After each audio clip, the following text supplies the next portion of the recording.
అలాంటి single ఫెలోస్కి weekend holidays ఇచ్చి మరీ గుర్తు చేస్తారు.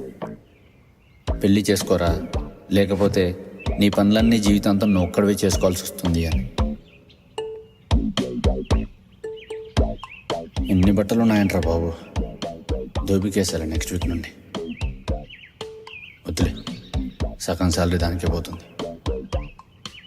అయినా ఎప్పుడు మండే వస్తుందో ఏంటో నాకు అర్థం కాదు.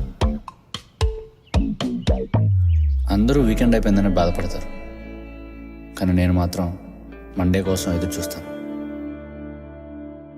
ఎందుకంటే నా ఆయుష్ని చూడొచ్చు కాబట్టి. ఏంటి అలిగావా?